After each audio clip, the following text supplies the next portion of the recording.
Hi. Hi kids. I want to continue with my book, Magic Sneakers, Chapter 2. I tried to do this yesterday, but it was too long, so I won't read the whole chapter this time.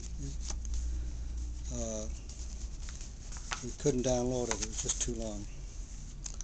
So I'll try to time it. Okay, 10 minutes. Hope you're enjoying it so far. Here we go.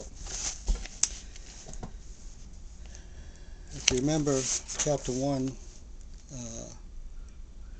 Jimmy had found out about sneakers and how much fun it was and how crazy the whole thing was. And anyway, he wound up going down to watch TV before going to bed.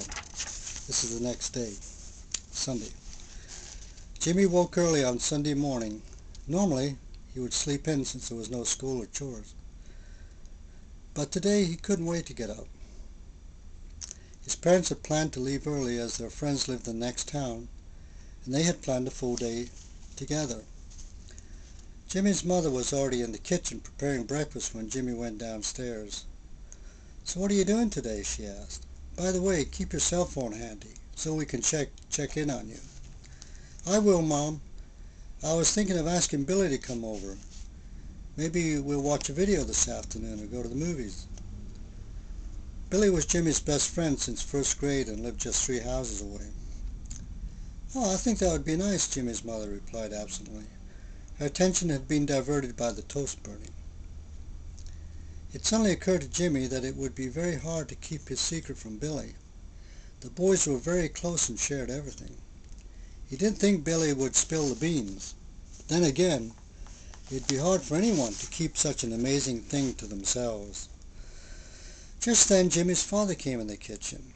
The aroma of the burnt toast was still in the air. "We're going to have to replace the cook," he said to Jimmy, smiling. His wife swatted him with the dish towel. "Good," she says. "I could use a break." They both laughed. After Jimmy's parents left, Jimmy went out in the backyard. No one was around except the neighbor's dog, who was looking at Jimmy through the chain-link fence, his tail wagging. Sometimes Jimmy would go over and play with the dog since he didn't have one of his own. Jimmy was wondering if he could float up to the second story and look in his bedroom window. He looked around again to make sure no one was watching, and then slowly floated up to his window. He heard the dog howl, and he quickly floated down again. The dog had gone over to the other side of the yard, whimpering slightly. Jimmy called him, and he hesitantly came over, but with his tail between his legs. He was shivering, but quickly recovered when Jimmy petted him over the fence. Jimmy decided to go back in the house, think the whole thing over. He sat in his dad's big comfortable reclining chair and closed his eyes. He imagined going to school on Monday morning and having a little fun with people, like maybe floating above his teacher's head when he was writing on the blackboard, and then touching the top of his head with his shoe and floating behind him so he couldn't see what happened. Of course, that was out of the question. The other kids would see the whole thing. There'd be an uproar. Gee, he couldn't really do anything without the others seeing him. Maybe it wouldn't be so much fun after all.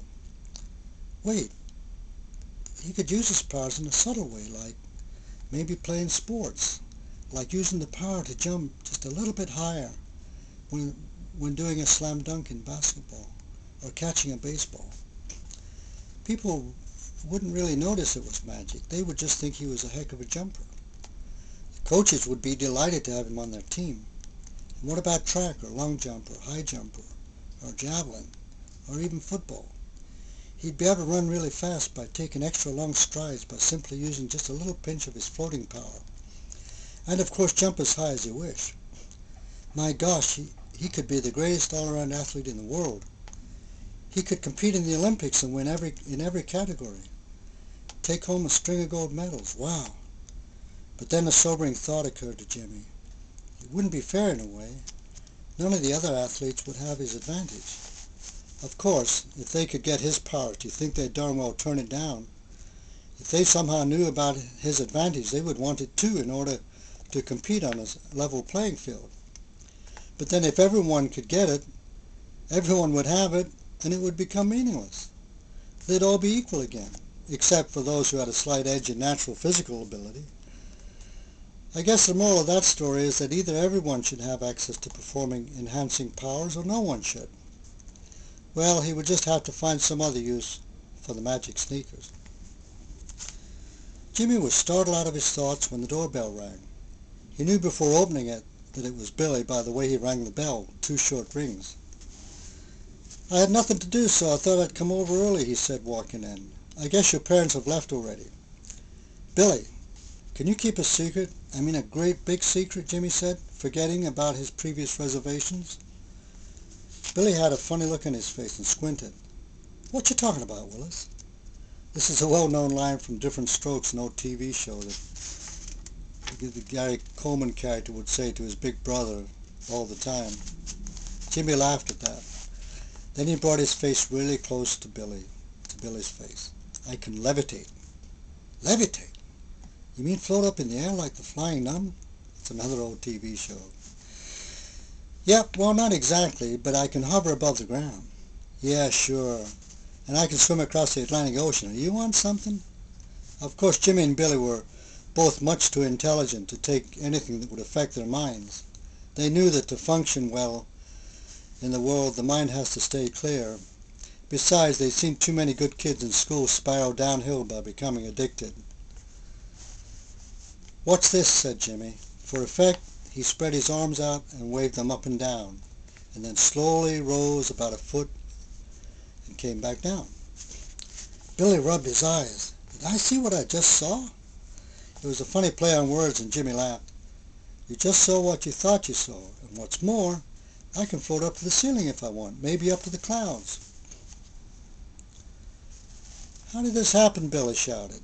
"People can't do this. It's impossible. Completely impossible." "It's the sneakers," Billy answered. "They're magic." "Where did you get them?" "I want a pair." Billy was really serious. He thought he could just go out and buy a pair too. "There aren't any more," replied Jimmy. "These were left behind someone at the store. They were made in Tibet." "How could anyone leave behind miracle shoes?" Billy wanted to know. "They must be out of their mind." "Maybe I was supposed to have them," Jimmy said, quietly, almost to himself.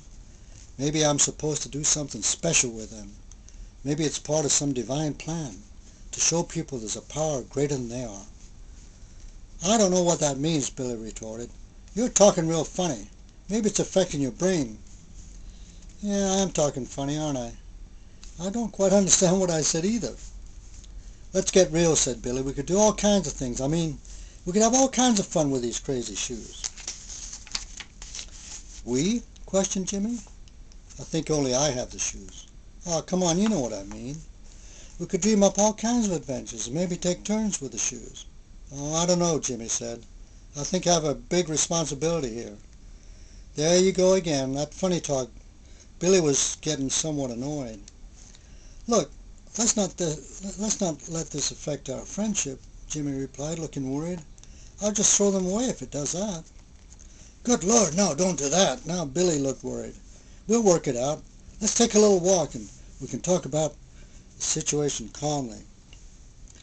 As the boys were walking down the street, deep in thought, they didn't notice the approaching boys. If they had, they would probably have turned the corner before they got there.